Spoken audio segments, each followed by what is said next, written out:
Gordon Chang is the author of The Coming Collapse of China and Nuclear Showdown, North Korea Takes on the World. He has also written several booklets, the most recent ones being The Great U.S.-China Tech War and China is Going to War. His writings have appeared in the New York Times, the Wall Street Journal, the Washington Post, Barron's Commentary, the National Interest, and Newsweek. He has given numerous briefings in Washington and has frequently appeared on CNN, Fox News Channel, Fox Business Network, Bloomberg, CNBC, and other news channels. Gordon has served 2 terms as trustee of Cornell University, and he is a frequent contributor to the Mackinder Forum. Today, Gordon will address a geoeconomic topic, disrupted supply chains in a turbulent world. We will be recording the talk in order to eventually post it.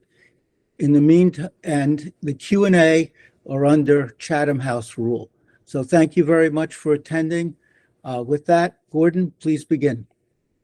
Well, thanks very much, Len. Not long ago, history had ended. Francis Fukuyama, as the Soviet Union collapsed, assured us that everything was going in the right direction. Now, corporate chieftains, they just loved this message. It meant they didn't have to worry about political barriers to trade, and they didn't have to worry about war. And as a result, they created these very long supply chains stretching halfway around the world, and they were extremely efficient. Now, however, war has, for want of a better term, restarted. There's the war in Ukraine. There are insurgencies in North Africa that look like wars. And of course, war is consuming the Middle East. Now, a lot of people will dismiss this and just say, oh, these are just regional wars. Well, no, that's not right, because there's no such thing now as a regional war. Because superpowers, China and Russia, are directly or indirectly fighting around the world, every conflict has global implications. And this means that we are seeing something that occurred in the 1930s. In the late 1930s, there were separate wars around the world. And they eventually merged into what we now call World War II. So the question for us is, will the same thing happen today? And of course, what will that do for globalization and supply chains? Now, even if we're able to avoid the worst outcomes, and it's not clear that we can, but if we can avoid the worst outcomes, we know that we are still going to be in an era of turbulence as bad actors intensify their challenges to the international order. And this then raises another issue about disrupted supply chains. Because companies are really bad at looking at and anticipating epoch-changing events, well, we're probably going to be going through a period of maybe shortages and disruptions in supply chains. That's the context. Let's get started. And we start, of course, with globalization. Now, the world in general has been globalizing for about 2,000 generations. And although globalization is, as Bill Clinton said, the central reality of our time, we know that globalization has not proceeded in a straight line, because there have been periods, decades and sometimes centuries, where globalization has gone into reverse. So, for instance, Rome fell. Dark Ages enveloped Western Europe. China of the Ming Dynasty turned inward. And then, of course, 2 global conflicts consumed the world in the first part of the 20th century. And the issue we're looking at is what is going to happen in our time.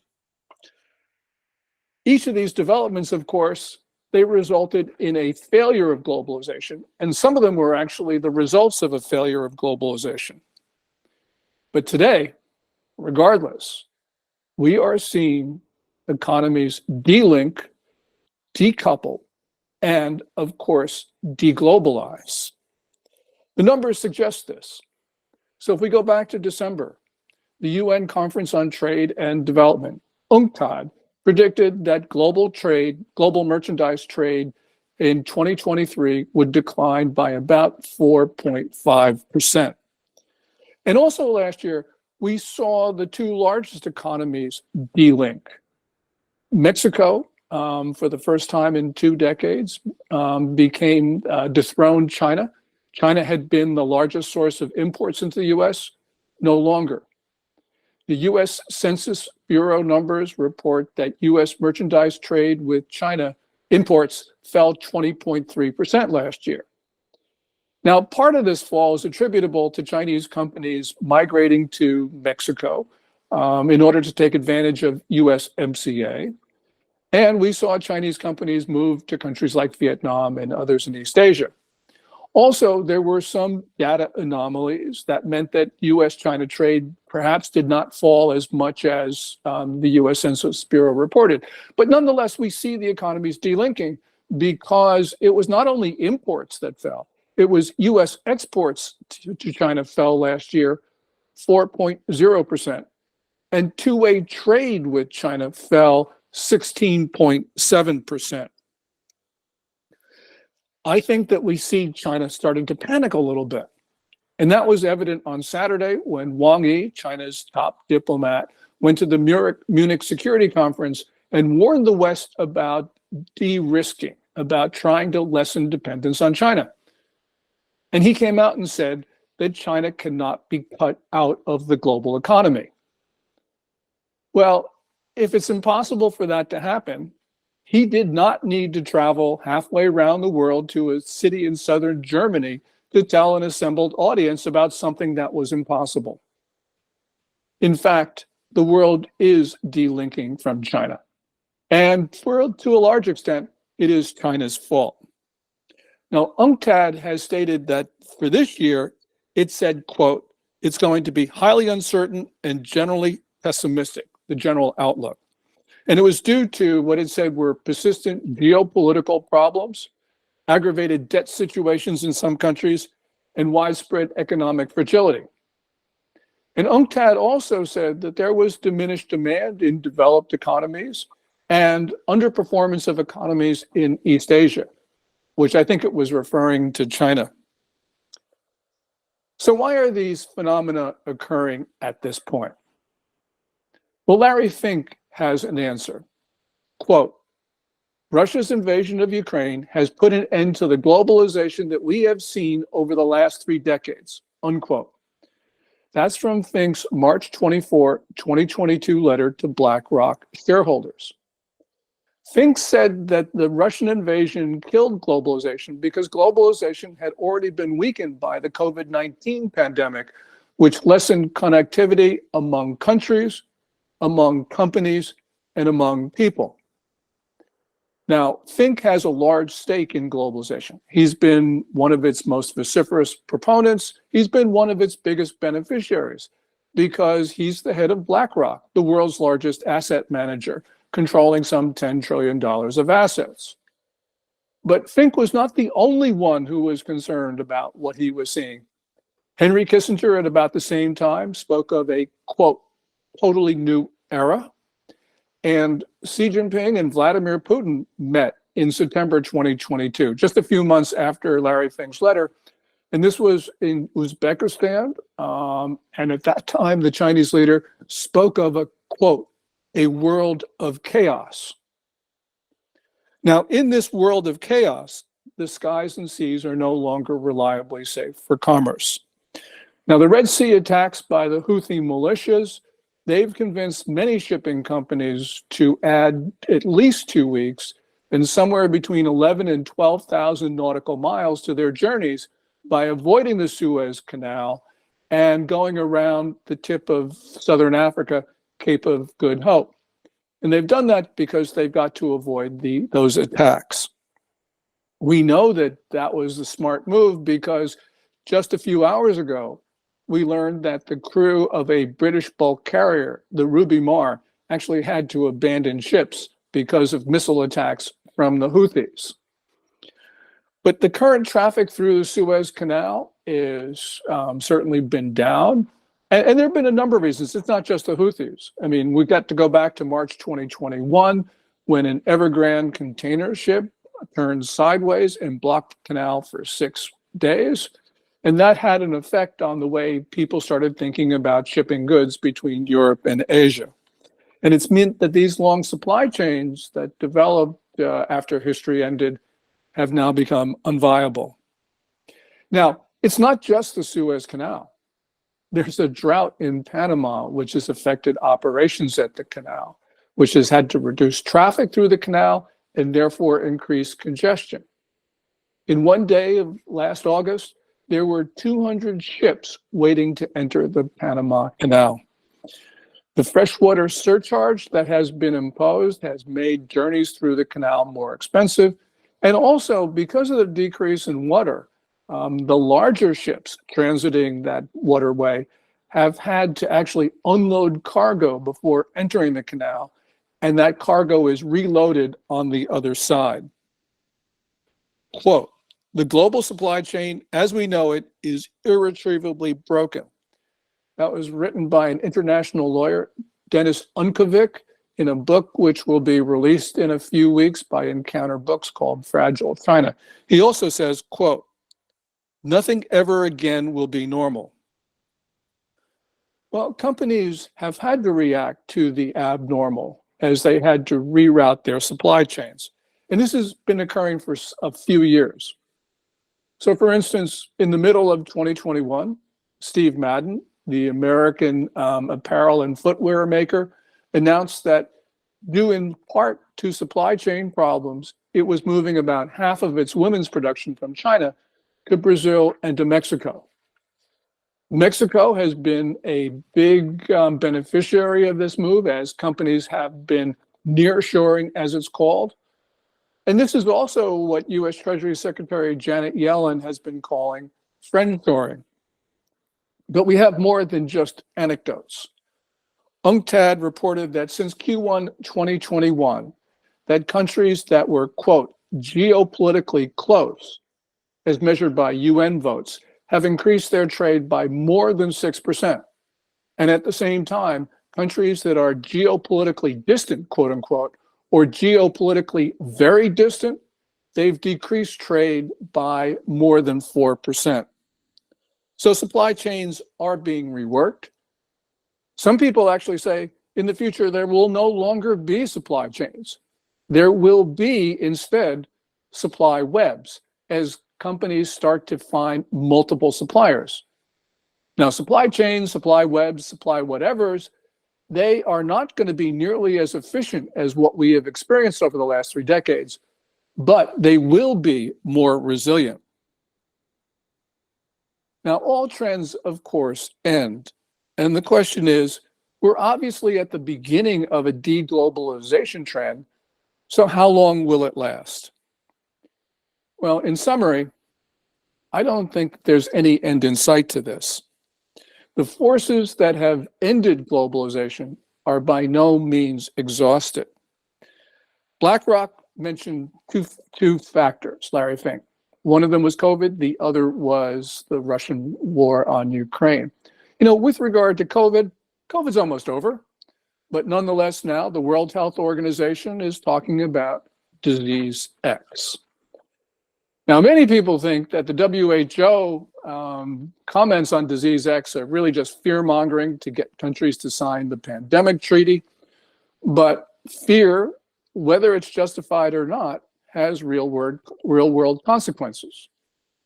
Now, China, of course, didn't do the world any favors with COVID, and it's certainly responsible for that other factor that Fink mentioned, Russia's attack on Ukraine, which is Fink's primary factor. We know that Xi Jinping green-lighted Russia's invasion of Ukraine, which was something evident from the 5,300-word joint statement that China and Russia issued on February 4th, 2022, as Vladimir Putin was in Beijing for the opening ceremony of the Beijing Winter Olympics. That's when China and Russia declared their quote-unquote no-limits partnership.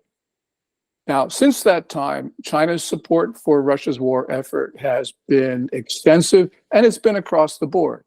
It's been financial, it's been economic, diplomatic, propaganda, supply of weapons, you name it. Now, while that's going on, in North Africa, China and Russia have been fueling insurgencies that have covered that portion of that continent. And of course, as we all know, since October 7th, war has consumed in the Middle East, started in Gaza, now has spread to Lebanon, Jordan, Iraq, Syria. And this is, of course, still ongoing. Now, China, of course, is the factor in deglobalization and very well may be one of the biggest factors in deglobalization. It's interesting because China was the beneficiary, the primary beneficiary of 3 decades of global integration, and now the de-integration of the economies around the world is hurting China perhaps the most. Xi Jinping, according to reports, is trying to put a lot of money into manufacturing to lift his country out of economic doldrums. In other words, he's trying to export his way out of problems. The problem for Xi Jinping, however, is that because of China's predatory trade practices over the course of decades, countries are now starting to close their markets to China. And we see this in the figures for last year, where China's exports in dollar terms fell 4.6%. And also on the other side of the ledger, China's imports fell 5.5%. Now, as his economy gets worse, and it's certainly not growing at the 5.2% pace reported last year, but if it's growing at all, we are seeing China double down on certain practices that do affect globalization. We know that China's current leader reveres Mao Zedong. And as a result, we are seeing Xi Jinping try to push out not only foreign companies, but also domestic Chinese companies in order that he can reserve the market for China's state enterprises. He's been relentlessly prosecuting foreign businesses, something that was clear last March with the raid on US-based Minsk Group in Beijing as a due diligence firm. But even more important, his imposition of rules, especially the amendments to the Espionage Act, that basically criminalized the gathering of ordinary business information. So as a result, we have seen not only trade dealing, but also investments starting in that direction. Just a couple days ago, Beijing reported that foreign direct investment in China in 2023 increased only by a net amount of 33 billion, which was something like a 30-year low. Now, Xi Jinping has been cutting his country off from the world in other ways. China does have many badges of modernity: tall buildings, high-speed rail lines, state-of-the-art stock exchanges, but it's not a modern society. Periodically, throughout China's history, leaders have cut their country off when they felt that their system could not withstand the pressures from a modern outside world. And so what Xi Jinping is doing right now is essentially what the Ming emperors did in the first half of the 15th century. Now, in response to this has created a dynamic because the world has reacted. So, for instance, the United States has given incentives to companies to take their supply chains out of China. This really got going with President Trump, March of 2018, when he imposed his tariffs, 25% tariffs on goods pursuant to Section 301 of the Trade Act of 1974.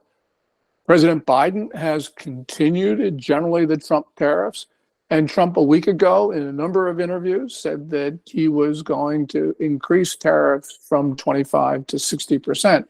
Or at least 60% if he were elected. So the Communist Party has created this momentum in the world to, first of all, cut itself off, but to have other countries in defensive measures cut themselves off from China as well. And we have to ask, why is China engaging in such self-destructive policies? Because they do affect globalization in a material way. And I think we have to look inside the Communist Party. Xi Jinping, when he became China's General Secretary of the Communist Party in November 2012, he inherited a consensual political arrangement where no senior leader got too much credit or too much blame because every decision of consequence was agreed across the political spectrum in Beijing. But Xi Jinping, by grabbing power from everybody else, also ended up with almost total accountability. And so he doesn't have anybody else to blame. And at the same time, he's raised the cost of losing political struggles by, for instance, jailing opponents and stripping them of their assets. And to make matters worse, I think that Xi Jinping is seeing a closing window of opportunity to accomplish what he believes are historic goals. So the regime is beset by simultaneous crises, and he's making it worse with his Maoist or Mao-like solutions, which are cutting China off from the world. In 1966, his hero Mao Zedong started the Cultural Revolution to get back at his political enemies and top of the Communist Party. Xi Jinping is doing pretty much the same thing now.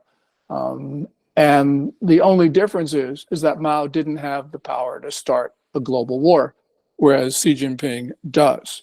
And we're seeing Xi Jinping sort of try to create enemies because I think he believes that he needs somebody to blame so he can lash out. Now, China watchers think that Xi Jinping is just an aberration and all of this will go away. I actually don't think so, because I think the party will just find another Xi Jinping sooner or later. And the reason is that the Communist Party believes and idealizes domination, struggle, and violence, which means that it's going to be very difficult for the world to trade with a China of that sort. So I think that Xi Jinping is not an aberration. He just looks more like a logical conclusion of Communist Party rule.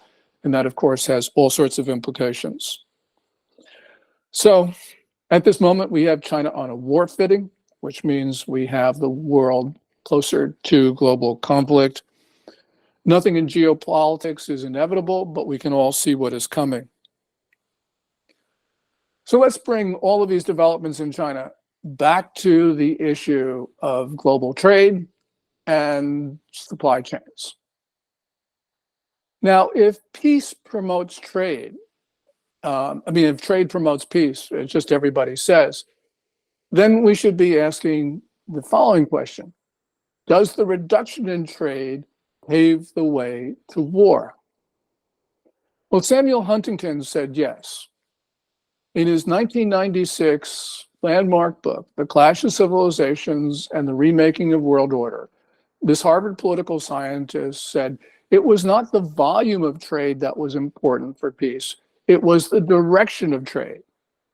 He wrote that economic interdependence promotes peace only when countries see that high levels of trade will continue into the foreseeable future.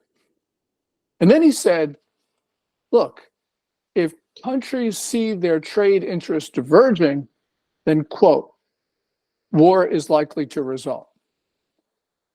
Now, maybe that's a bit of an overstatement because war is not inevitable when countries trade less. But we do know that when they trade less, that the threshold for the use of force declines. So this is the bigger context. We see countries delinking. We see that because of the disruptions of societies through various ways, companies are deciding that they need to move production closer to their consumers. This means that we are seeing less trade. When we are seeing less trade, countries then have fewer reasons to keep the peace. So I believe that we are now at the beginning stages of a self-reinforcing destructive cycle. And so the question is, how long will this period of deglobalization last? Well, I think it will last a long time. Thank you.